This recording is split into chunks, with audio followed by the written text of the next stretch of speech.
அனைவருக்கும் வணக்கம். ஆன்மீகம் ஆனந்தம் சேனலை முதல் முறையாக பார்க்குறீங்கன்னா மறக்காமல் சப்ஸ்கிரைப் பண்ணிக்கோங்க. நம்ம சேனலில் ஆன்மீகம் சம்மந்தப்பட்ட விஷயங்கள், கதைகள், ஸ்லோகங்கள் எல்லாமே நீங்கள் தெரிஞ்சுக்கலாம்.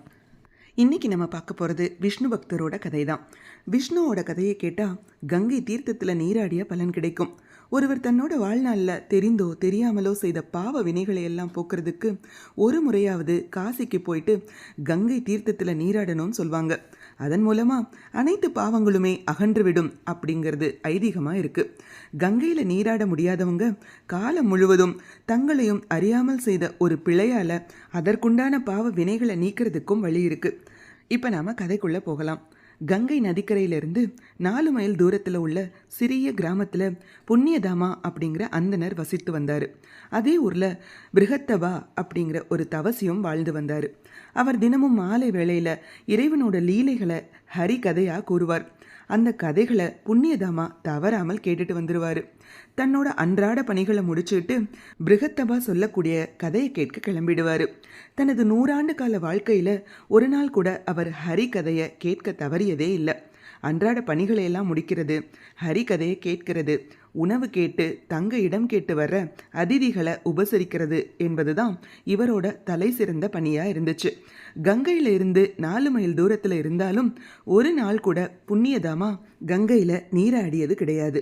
அவருக்கு அது பற்றிய சிந்தனையும் இருந்ததில்லை. ஒரு முறை வெகு தொலைவில் இருந்த 2 யாத்ரீகர்கள் கங்கா ஸ்நானம் செய்கிறதுக்காக காசி நோக்கி பயணமாக போய்கிட்டு இருந்தாங்க. இரவு நேரம் ஆகிட்டதுனால வழியில் எங்காவது தங்கிட்டு மறுதினம் பயணத்தை தொடர்வதற்காக இருவரும் நினச்சிக்கிட்டே வந்தாங்க. அருகில் இருந்த புண்ணியதாமாவோட வீட்டிற்கு போயிட்டு வீட்டு திண்ணையில் தங்குறதுக்கு இடம் கிடைக்குமான்னு கேட்டாங்க. அவங்க 2 பேரையும் யாத்ரிகர்கள் அப்படின்னு தெரிஞ்சுக்கிட்ட புண்ணியதாமா வீட்டுக்குள்ளே அழைச்சு தனது மனைவியிடம் கூறி அன்னம் பரிமாற சொன்னார். 2 யாத்ரிகர்களும் உணவருந்துவதற்காக அமர்ந்தாங்க. அப்போது அவர்கள் புண்ணியதாமா கிட்ட, ஐயா, நாங்கள் காசிக்கு சென்று கங்கையில் நீராட உள்ளோம். இங்கிருந்து கங்கை எவ்வளவு தூரத்தில் இருக்குன்னு சொல்ல முடியுமா அப்படின்னு கேட்டாங்க. அதற்கு புண்ணியதாமா, நான் 100 ஆண்டுகளாக இந்த கிராமத்தில் இருக்கேன். இங்கிருந்து 4 மைல் தூரத்தில் கங்கை நதி இருப்பதாக பிறர் சொல்ல நான் கேள்விப்பட்டிருக்கேன். உண்மையை கூறணும்னா இதுவரைக்கும் நான் ஒரு தடவை கூட கங்கையில் ஸ்நானம் செஞ்சது கிடையாது அப்படின்னு சொல்கிறாரு. ஒரு கணம் திகைத்து போன அதிதிகள் மறுகணம் அன்னத்தை நிராகரிச்சுட்டு எழுந்துட்டாங்க. பல 1000 மைல்களுக்கு அப்பால இருந்து கொண்டு கங்கா என்று சொன்னாலும் கூட பாவங்கள் விலகிடும். இவர் என்னடான்னா அருகிலேயே இருந்துட்டு கங்கையில் நீராடவில்லைன்னு சொல்கிறாரு. இவரை விட பாவி யாருமே இருக்க முடியாது அப்படின்னு இவ்வளவு சமீபத்தில் இருந்து கொண்டு கங்கா ஸ்நானம் செய்யாதவரோட வீட்டில் நாம் அதிதிகளாக தங்கியதே மகா பாவம் அப்படின்னு நினச்சி வீட்டை விட்டு உடனடியாக கிளம்பிட்டாங்க.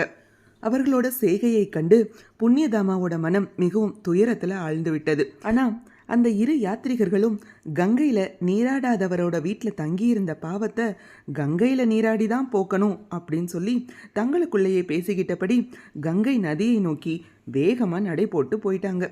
கங்கை நதிக்கரையை அவர்கள் அடைஞ்ச போது அவர்கள் கண்ட காட்சி அதிர்ச்சியை ஏற்படுத்துச்சு. கங்கை நதியே வறண்டு போய் கிடந்தது.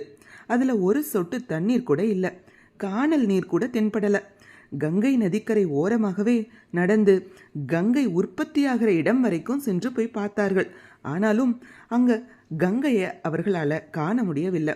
எவ்வளவு தூரத்திலிருந்து வந்திருக்கிறோம், நம்மால் கங்கையில் நீராட முடியாத நிலை ஏற்பட்டுடுச்சே, நாம் ஏதோ அபவாதம் செய்து விட்டதா தெரியுது என்று புலம்ப ஆரம்பிச்சிட்டாங்க. பின்னர் கங்காதேவியை மனசார நினச்சி தங்கள் செய்த குற்றத்தை பொறுத்து தங்களுக்கு காட்சி தரணும் அப்படின்னு மனமுருக வேண்டினாங்க. அப்போது அவர்கள் முன்னாடி தோன்றிய கங்காதேவி, என்னை காணும் தகுதியை நீங்கள் இழந்து விட்டீர்கள். மிகவும் பாக்கியசாலியும் புண்ணியவானுமான புண்ணியதாமாவை இருவரும் சேர்ந்து நிந்தித்து விட்டீங்க. ஹரிகதை எங்கெல்லாம் நடக்குதோ அங்கெல்லாம் அனைத்து தீர்த்தங்களும் இருக்கின்றன. அதே போல ஹரி கதையை தொடர்ந்து கேட்பவர்கள் புனிதத்திலும் புனிதம் அடைந்தவர் ஆகிறார்கள். அத்தகைய சிறப்புமிக்க புண்ணியவானின் பாதங்கள் என் மீது படாதா என்று பல காலங்களாக நான் காத்திருக்கிறேன். நீங்களானால் அவரது மனம் புண்படும்படி நடந்து கொண்டு வந்திருக்கிறீங்க. புண்ணியதாமாவிடம் சென்று மன்னிப்பு கேளுங்க. அதுவரை உங்களால் கங்கையில் நீராட முடியாது அப்படின்னு சொல்லி மறைஞ்சிட்டா. தங்கள் தவறை உணர்ந்து கொண்ட இருவரும் உடனடியா புண்ணியதாமா கிட்ட சென்று அவரோட காலில் விழுந்து தங்களோட தவறை பொறுத்து கொள்ளும்படி வேண்டினர்.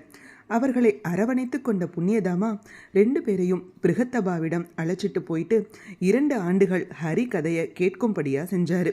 பின்னர் அனைவரும் சென்று கங்கையில் நீராடி மகிழ்ந்தனர். கங்கையில் நீராடுவது என்பது நிச்சயமாக அனைவராலும் முடியாதது. ஆனால் ஹரிகதை கேட்பது படிப்பது என்பது அனைவராலும் நிச்சயம் செய்து முடிக்கக்கூடிய விஷயம்தான். ஹரி கதையை கேட்கறதன் வாயிலாகவும் படிப்பதன் வாயிலாகவும் நமது பாவங்கள் விலகும். அதே நேரம் இறைவனின் பக்தனை நிந்திப்பது என்பது பாவத்திலும் பாவமாகும். 1000 பிரம்மஹத்தி தோஷத்திற்கும் கூட பிராயச்சித்தம் என்பது உண்டு. ஆனால் பகவானோட பக்தனை நிந்திப்பவனுக்கு எந்த பிராயச்சித்தமும் இல்லை அப்படிங்கிறத இந்த கதையிலிருந்து நாம் எல்லாரும் தெரிஞ்சுக்கிட்டோம். இது போன்ற ஆன்மீக விஷயங்களுக்கு மறக்காமல் நம்ம சேனலை சப்ஸ்கிரைப் பண்ணிக்கோங்க. உங்கள் ஃப்ரெண்ட்ஸ் அண்ட் ரிலேட்டிவ்ஸ்க்கும் ஷேர் பண்ண மறந்துடாதீங்க.